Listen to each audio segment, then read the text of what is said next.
मित्रांनो थांबा. आज जे मी बोलणार आहे ना ते ऐकल्यावर तुमच्या अंगावर काटा येईल.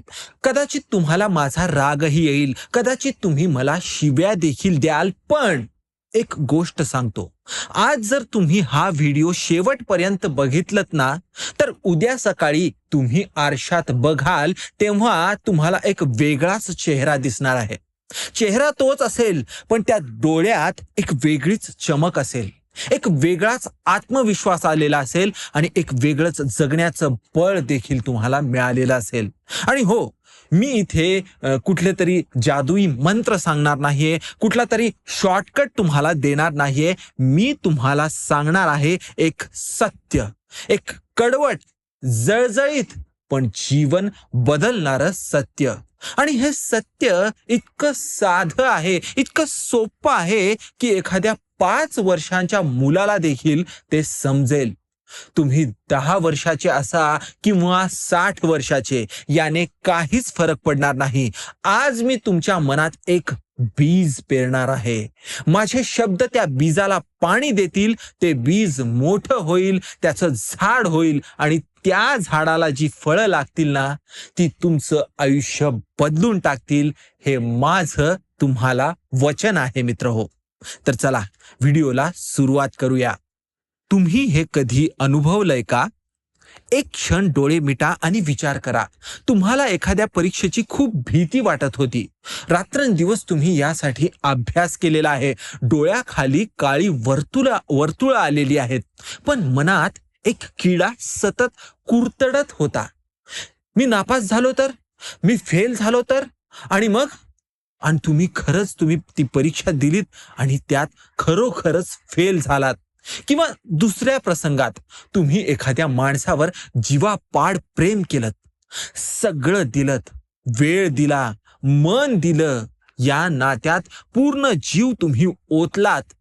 पण मनाच्या एका कोपऱ्यात सतत एक भीती होती की हा माणूस मला सोडून तर जाणार नाही ना.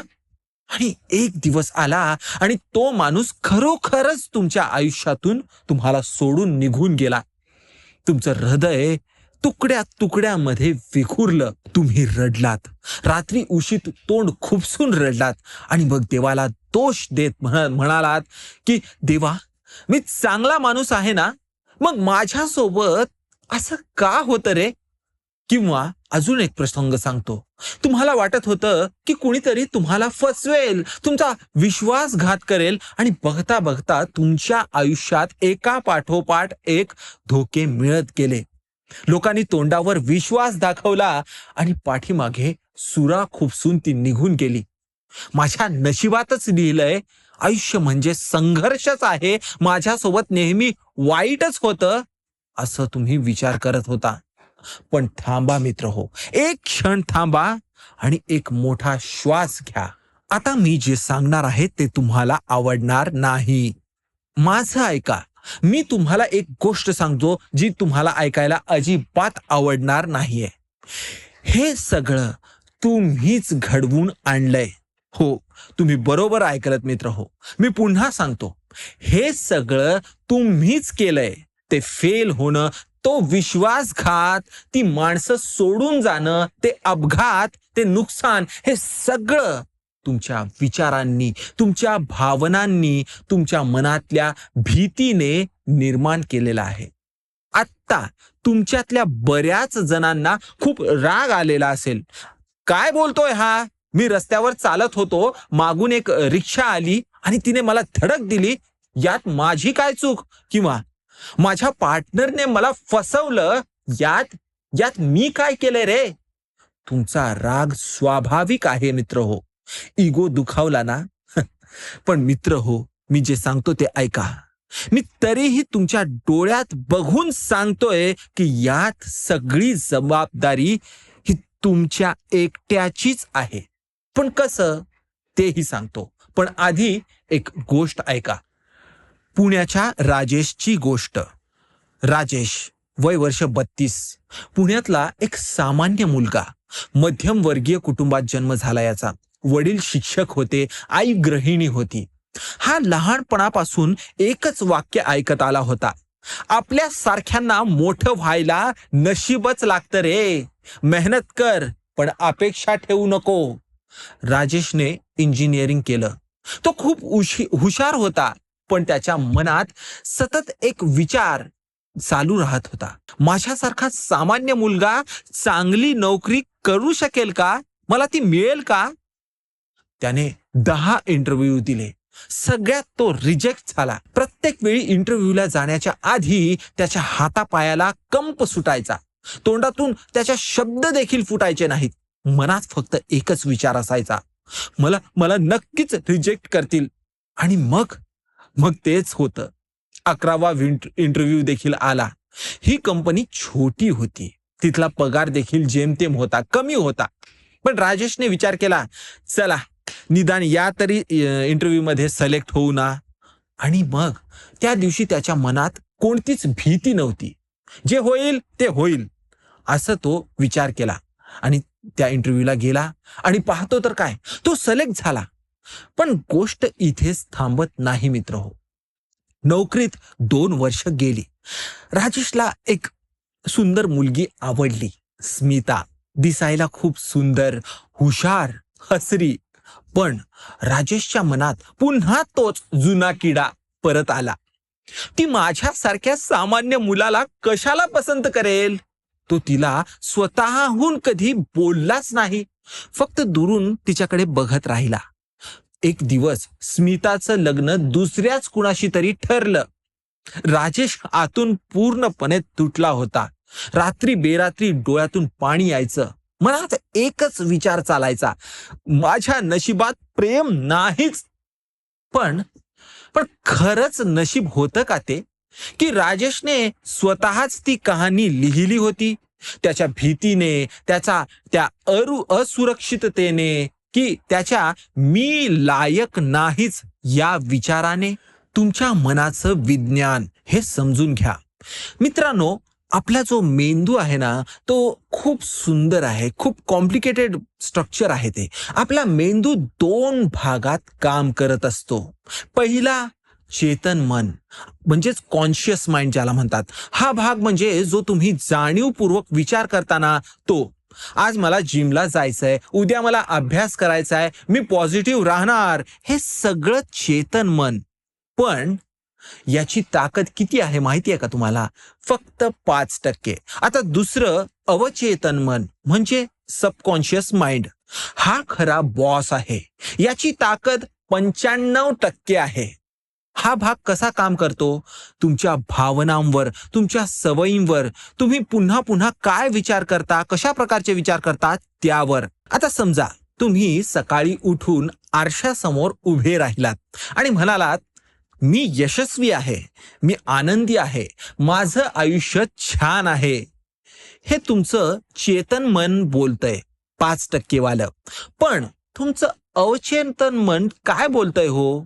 अरे थांब, तू यशस्वी कुठे आहेस रे? तुला काल बॉसने ओरडलं होतं ना, तुझा पगार तर कमी आहे, तू तर एक सामान्य माणूस आहेस रे, तुला कुणी प्रेम तरी करतं का? तुला कुणीच प्रेम करत नाही. हे आहे ते 95% मन, जे मागून तुमच्या बोलत असतं. मग आता या दोघांच्या युद्धात जिंकणार कोण? 5% वालं की 95% वालं? उत्तर स्पष्ट आहे मित्र हो.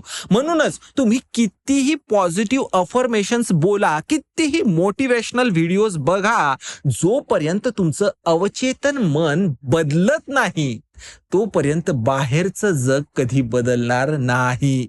अवचेतन मन कसं काम करतं? चित्रांमधून. हे समजून घ्या, कारण हे खूप महत्वाचं आहे मित्र हो. तुमचं अवचेतन मन शब्द ऐकत नाही, ते चित्र बघतं, इमेजेस बघतं. समजा तुम्ही मनातल्या मनात बोललात, माझा पार्टनर मला सोडून जाऊ नये. आता या वाक्यात नये हा शब्द तुमचं अवचेतन मन पूर्णपणे इग्नोर करतं. ते त्याला कळतच नाही, नाही किंवा नये असे शब्द. ते फक्त काय बघतंय? पार्टनर सोडून जातोय हे चित्र. आता बॅग भरतोय, दार बंद करतोय, निघून जातोय हे चित्र. आणि मग काय होतं? तुम्ही हा विचार पुन्हा पुन्हा तुमच्या मनात करता. दररोज, दर तासाला, प्रत्येक क्षणी तुमचं अवचेतन मन तेच चित्र आत्मसात करतं आणि मग काय होतं? ते तुमच्या बाहेरच्या जगात ती रियालिटी प्रकट करतं. हेच आहे ते मॅनिफेस्टेशन. पण इथे एक ट्विस्ट आहे. हे मॅनिफेस्टेशन फक्त चांगल्या गोष्टींसाठीच काम करत नाही, तर वाईट गोष्टींसाठीही ते तितकंच काम करतं मित्र हो. तुम्ही पुन्हा पुन्हा विचार केलात, मी फेल होणार, मी फेल होणार, मग तुम्ही फेल झालात. तुम्ही पुन्हा पुन्हा विचार केलात, मला कुणीच प्रेम करणार नाही, मला कुणीच प्रेम करणार नाही, तुम्हाला प्रेम मिळालं नाही. तुम्ही पुन्हा पुन्हा विचार केलात, पैसे कमावणं कठीण आहे, पैसे कमावणं कठीण आहे, पैसे कमावणं कठीणच राहिलं तुमच्यासाठी. तुम्ही स्वतःच तुमच्या आयुष्याचे लेखक आहात हे समजून घ्या मित्र हो. पण आतापर्यंत तुम्ही झोपेत हे आयुष्य लिहित होता. नागपूरच्या मीराची गोष्ट, जिने स्वतःचं आयुष्य पुन्हा लिहिलं. मीरा, वय वर्ष 28, नागपूरमधल्या एका छोट्या वस्तीतली ही मुलगी. वडील तिचे व्यसनी होते, आईने एकटीने घर चालवलेलं होतं. मीराने लहानपणापासून फक्त एकच बघितलं, संघर्ष, अपमान आणि गरिबी. तिच्या मनात एक विश्वास पक्केपणाने रुजला होता. आमच्यासारखं आयुष्य म्हणजे फक्त कष्ट, सुख म्हणजे आमच्या नशिबात नाही. 12वी नंतर तिने एका दुकानात काम सुरू केलं. पगार अत्यंत कमी, दिवसभर उभं राहून काम करायचं होतं.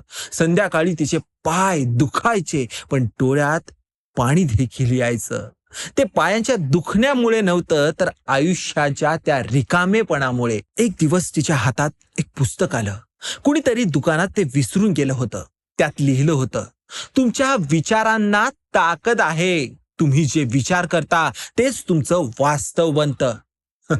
मीराला आधी हसू आलं, हा काय भंकपणा आहे. पण तिने वाचायला सुरुवात केली, कारण तिच्याकडे दुसरं काही करण्यासारखं नव्हतंच. त्या पुस्तकाने तिचं आयुष्य शेवटी बदलूनच दाखवलं. तिने एक छोटा प्रयोग केला होता. फक्त एक आठवडा रोज सकाळी उठून ती आरशासमोर उभी राहायची आणि स्वतःला सांगायची, मीरा, तू खूप हुशार आहेस, तू सुंदर आहेस, तुला या जगात खूप मोठं व्हायचंय आणि तू होशील, तू ते होत आहेस. पहिले 2-3 दिवस तिला स्वतःच खूप हसू आलं. वाटायचं मी वेडी झालीये का? पण चौथ्या दिवशी काहीतरी विचित्रच घडलं. तिला दुकानात एका ग्राहकाने विचारलं, तुम्ही कॉन्फिडंटली बोलताय, खूप कॉन्फिडन्स आलाय तुमच्यामध्ये, तुम्ही काही कोर्स केलाय का? तुम्ही काही नवीन शिकलंय का यासाठी? मीरा चकित झाली. तिने काहीच शिकलं नव्हतं, पण तिच्या आतल्या बदलाचं प्रतिबिंब हे बाहेर दिसायला लागलं होतं. पुढच्या 6 महिन्यात मीराने ऑनलाईन कोर्स सुरू केला. डिजिटल मार्केटिंग तिने ऑनलाईन कोर्समधून शिकली. एक छोटा फ्रीलान्सिंगचा तिने बिझनेस देखील सुरू केला. आज मीरा वर्षाला 12 लाख रुपये कमवते. तीच मीरा होती जी 2 वर्षापूर्वी दुकानात उभी राहून 7,000 रुपयात महिना काढत होती. इथे काय बदललं? परिस्थिती? नशीब? नाही. तिने तिच्या मनातलं ते चित्र बदललं. बस एवढंच. पण मी तर चांगला माणूस आहे, माझ्यासोबतच वाईट का होतं? हा प्रश्न प्रत्येकाच्या मनात येतो. मी कुणाचं वाईट करत नाही, मी सगळ्यांना मदत करतो, मग माझ्यासोबतच असं का होतं? मित्रांनो, चांगला माणूस असणं आणि सकारात्मक विचार करणं या 2 वेगवेगळ्या गोष्टी आहेत हे समजून घ्या. तुम्ही खूप चांगले असू शकता बाहेरून, पण आतून काय आहात? आतून तुम्ही भीतीने ग्रासलेले असता, असुरक्षिततेने वेढलेले असता. मला कुणीच आपलंसं म्हणणार नाही, मला कुणी सोडून गेलं तर माझं नुकसानच होईल, मला यशच मिळणार नाही. हे विचार तुमच्या अवचेतन मनात सतत फिरत असतात. आणि लक्षात ठेवा, विश्वाला, या सृष्टीला तुमच्या अवचेतन मनात तुम्ही चांगले आहात की वाईट हे माहिती नसतं. ते फक्त एकच गोष्ट बघतं, तुम्ही कोणत्या फ्रिक्वेन्सीवर आहात, तुमची जी व्हायब्रेशन आहे ती काय आहे. जर तुमची व्हायब्रेशन भीतीची आहे तर तुम्हाला भीतीचेच अनुभव मिळतील. जर तुमची व्हायब्रेशन प्रेमाची आहे तर तुम्हाला प्रेमाचे अनुभव मिळतील. जर तुमची व्हायब्रेशन समृद्धीची, भरभराटीची आहे तर तुम्हाला समृद्धीचेच अनुभव मिळतील. हे विश्वाचं गणित आहे मित्र हो. यात भावनिक राजकारण चालत नाही. तुमचं आयुष्य म्हणजे एक पुस्तक आहे आणि तुम्हीच लेखक आहात. मित्रांनो, आता एक कल्पना करा. तुमच्या हातात एक जाड जुनं पुस्तक आहे. त्याची पानं अगदी पिवळी पडलेली आहेत. त्यावर धूळ पसरलेली आहे. ते पुस्तक म्हणजे तुमचं आयुष्य आहे. आतापर्यंत तुम्ही त्या पुस्तकात काय लिहिलंय? मी यशस्वी होऊ शकत नाही, प्रेम माझ्या नशिबात नाही, पैसे कमवणं कठीण आहे, या देशात सामान्य माणसाचं काहीच होऊ शकत नाही, मध्यमवर्गीय माणसाचं आयुष्य म्हणजे फक्त संघर्ष, आजकाल कुणावरही विश्वास ठेवता येणार नाही, प्रेम वगैरे असं काहीच नसतं, सगळे फक्त फसवतात. हे सगळं तुम्ही अनकॉन्शियसली, बेशुद्ध अवस्थेत असताना, तुमच्या झोपेत असताना हे तुम्ही तुमच्या या पुस्तकात लिहित होतात. तुम्हाला माहितीही नव्हतं की तुम्ही लिहित आहात, तुम्ही स्वतः लिहित आहात. प्रत्येक दिवस, प्रत्येक तास, प्रत्येक मिनिट, प्रत्येक सेकंद, प्रत्येक क्षणात तुम्ही ते पुस्तक लिहित होतात. आणि आयुष्य फक्त तुमचं ते लिहिलेलं वाचून तुम्हाला दाखवत होतं आणि प्रत्यक्षात ते तुमच्या समोर निर्माण करत होतं.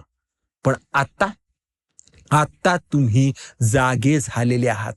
या व्हिडिओच्या माध्यमातून, या शब्दांच्या माध्यमातून तुम्हाला एक नवं पुस्तक मिळतंय, कोऱ्या पाण्याचं, शुभ्र पांढऱ्या पानांचं. आणि आता तुम्हाला ते पुस्तक परत लिहायचंय. पण यावेळी जागेपणी तुम्हाला ते लिहायचं. पूर्ण शुद्धीत, पूर्ण जाणीवेने तुम्हाला हे पुस्तक लिहायचंय. पण हे कसं करायचं? प्रॅक्टिकल गोष्ट. बरं, थेरी आता पुरे झाली. आता प्रॅक्टिकल बोलूया. पहिलं, स्वतःशी बोलायला सुरुवात करा. अरे, स्वतःशी बोलणं म्हणजे वेड लागलंय का? नाही मित्रांनो, स्वतःशी बोलणं ही जगातली सर्वात शक्तिशाली गोष्ट आहे. कारण तुम्ही जे स्वतःला सांगता ते तुमचं अवचेतन मन ऐकत असतं आणि ते प्रत्यक्षात आणतं. रोज सकाळी उठून तुम्ही स्वतःला सांगा, मी यशस्वी आहे, मी आनंदी आहे, माझं आयुष्य सुंदर आहे, मला प्रेम मिळतं, मला पैसा मिळतो, मी निरोगी आहे, मी शक्तिशाली आहे. पहिले काही दिवस तुम्हाला वाटेल हे खोटं आहे, मी यशस्वी कुठे आहे. पण थांबा, सोडू नका, कारण तुमचं अवचेतन मन रिप्रोग्रामिंग स्टेजमध्ये आहे आणि त्या रिप्रोग्रामिंगला थोडंसं वेळ लागतो. वर्षानुवर्ष तुम्ही जे निगेटिव्ह विचार तुमच्या मनामध्ये भरलेले आहेत ते एका दिवसात निघणार नाही. पण दररोज सातत्याने पुन्हा पुन्हा तेच पॉझिटिव्ह विचार तुम्ही जर भरत राहिलात तर एक दिवस असा येईल जेव्हा तुमचं अवचेतन मन ते ऍक्च्युअली स्वीकारेल आणि त्या दिवशी तुमचं बाहेरचं जगही पूर्णपणे बदललेलं असेल. आता दुसरं, भावना अनुभवा. फक्त शब्दच पुरेसे नाहीत मित्र हो, ते शब्द अनुभवा. जेव्हा तुम्ही बोलता मी यशस्वी आहे तेव्हा ती भावना अनुभवा, यशाची ऊर्जा अनुभवा. त्या क्षणी तुम्ही खरोखरच यशस्वी आहात ते फील करा. कारण अवचेतन मन शब्दांवर नाही, ते भावनांवर काम करत असतं. आता तिसरं, भीतीला ओळखा. जेव्हा तुम्हाला भीती वाटेल, मी फेल होईल, मला नोकरी मिळणार नाही, ती मला सोडून जाईल, तेव्हा एक क्षण थांबा, ती भीती ओळखा, तिला नाव द्या.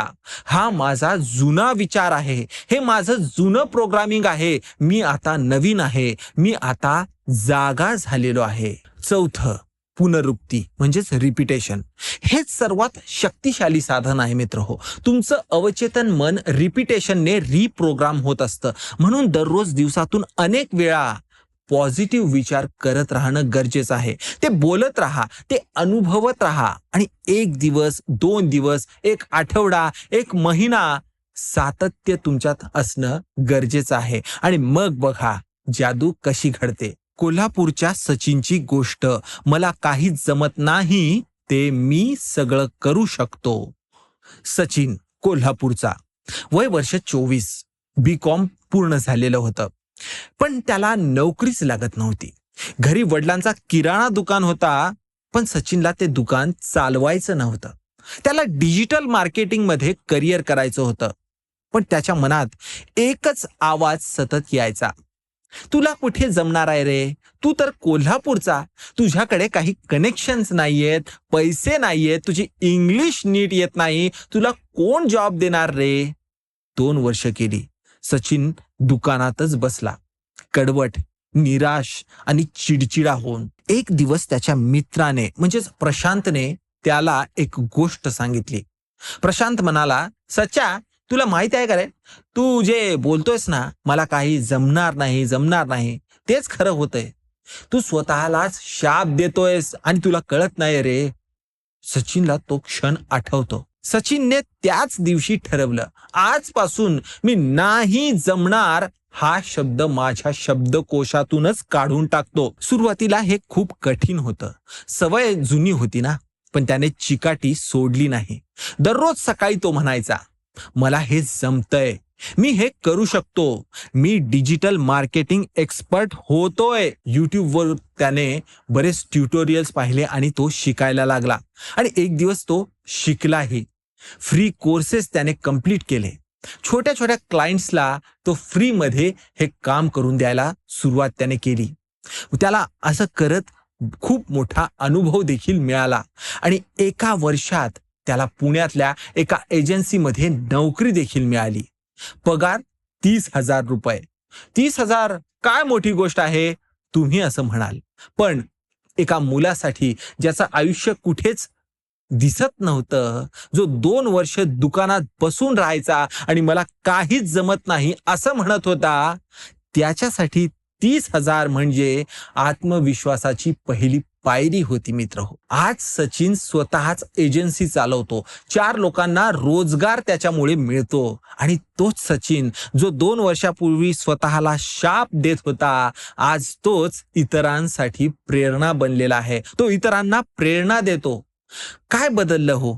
बाहेरचं जग नाही, त्याच्या आतलं चित्र बदललं. बाहेरचं जग म्हणजे तुमच्या आतल्या जगाचा आरसा आहे. हे वाक्य पुन्हा वाचा, अजून एकदा वाचा. बाहेरचं जग म्हणजे तुमच्या आतल्या जगाचा आरसा आहे. तुम्ही आतून भयभीत असाल तर बाहेरचे भयाचे अनुभव तुम्हाला येतील. तुम्ही आतून दुःखी असाल तर बाहेर दुःखाचे प्रसंग तुमच्या नशिबी येतील. तुम्ही आतून गरीब फील करत असाल तर बाहेर गरिबी तुमच्या आयुष्यात टिकून राहील. पण आतून जर तुम्ही श्रीमंत फील करायला लागत असाल, तुम्ही आतून जर श्रीमंत फील करत असाल तर बाहेरचं जगही समृद्धीने भरलेलं बनून जाईल. तुम्ही आतून प्रेमाने भरलेले असाल तर बाहेर देखील प्रेमाचे अनुभव तुमच्या नशिबी येतील. तुम्ही आतून आत्मविश्वासाने भरलेले असाल तर बाहेर यशाचे प्रसंग तुमच्याकडे येतील. हे काय जादूटोणा आहे का? नाही मित्र हो, हे एक विज्ञान आहे. क्वांटम फिजिक्स सांगतं, ऑब्झर्वर अफेक्ट्स द ऑब्झर्व्ड. म्हणजेच जो बघतो तो बघत असलेल्या गोष्टीवर प्रभाव टाकत असतो. आता इथे तुम्ही बघणारे आहात आणि तुमचं आयुष्य हे तुम्ही बघत असलेली गोष्ट आहे. तुम्ही बदललात की तेही बदलतं. ती जुनी कहाणी आज जाळून टाका. मित्रांनो, आज एक काम करा, डोळे मिटा 2 मिनिटं आणि विचार करा. आतापर्यंत तुम्ही स्वतःबद्दल, स्वतःच्या आयुष्याबद्दल, जगाबद्दल कोणत्या कहाण्या सांगत होता? मी लायक नाही, माझं नशीब वाईट आहे, मला कुणी समजूनच घेत नाही, आयुष्यात सगळं कठीणच आहे, प्रेम, पैसा, यश हे सगळं दुसऱ्यांच्या नशिबात आहे, माझ्या नशिबात फक्त रडणंच आहे. या सगळ्या कहाण्या आता खूप जुन्या झाल्यात मित्र हो. काल बाह्य झालेल्या आहेत, त्या एक्सपायर्ड झालेल्या आहेत.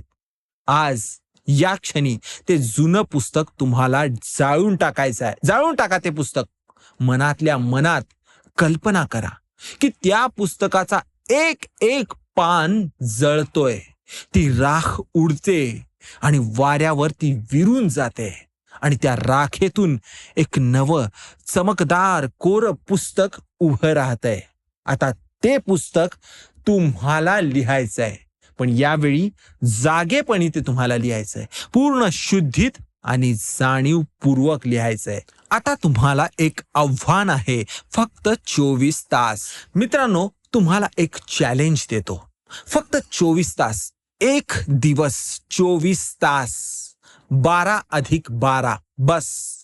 या 24 तासात तुम्हाला काही गोष्टी करायच्या आहेत.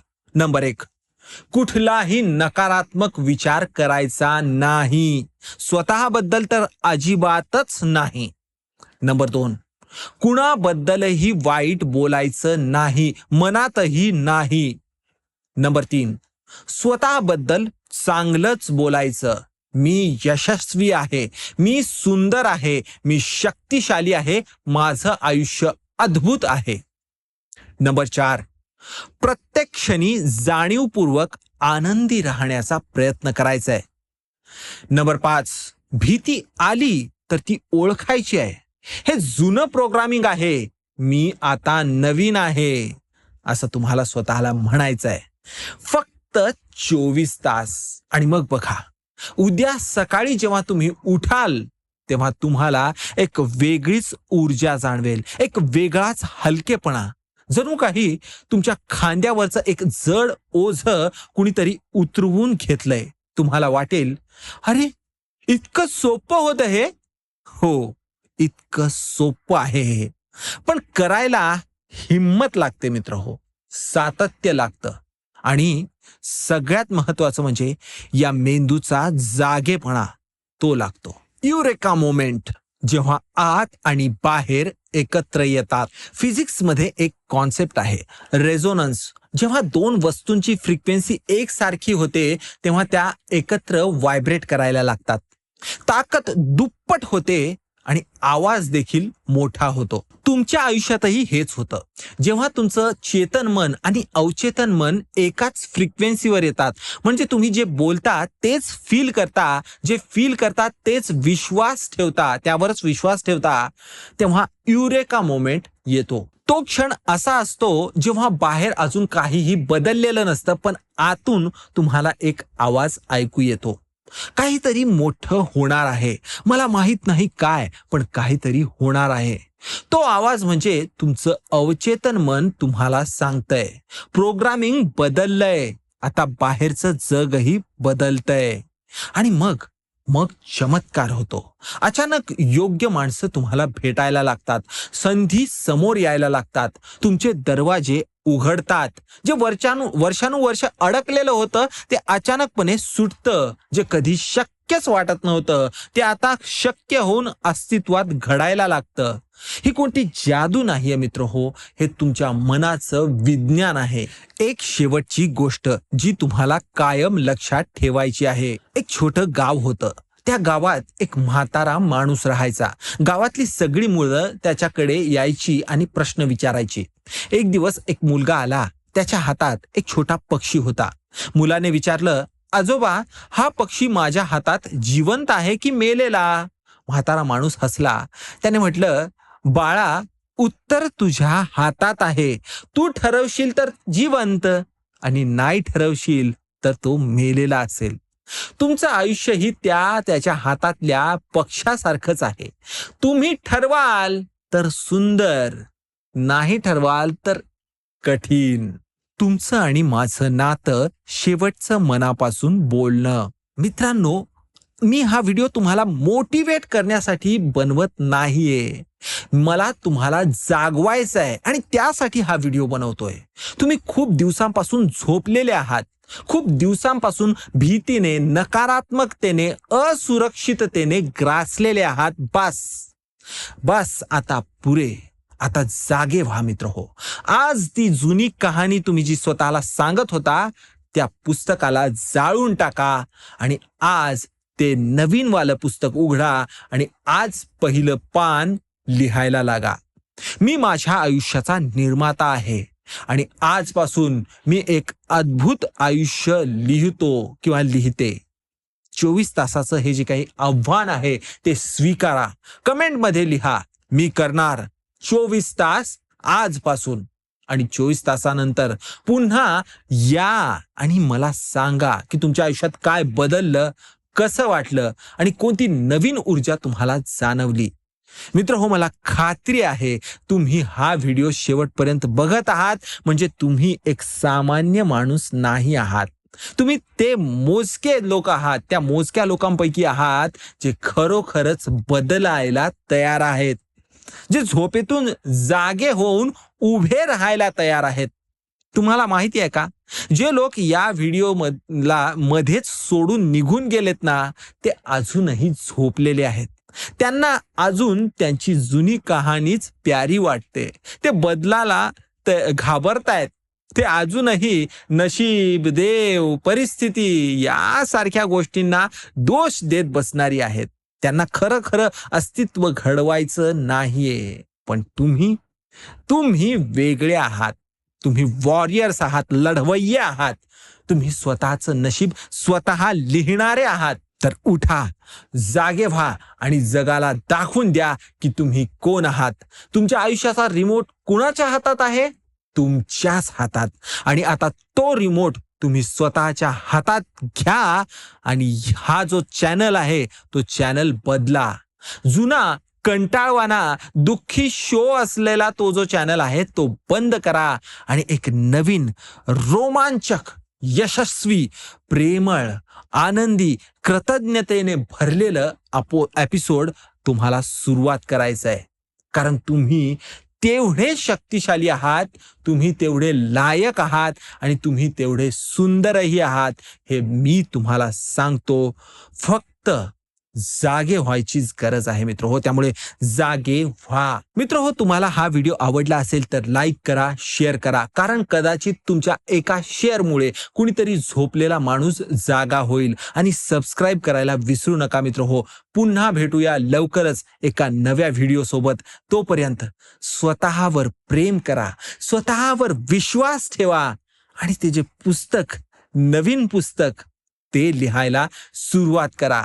पुन्हा भेटू नव्या व्हिडिओमध्ये. तोपर्यंत काळजी घ्या मित्र हो. धन्यवाद.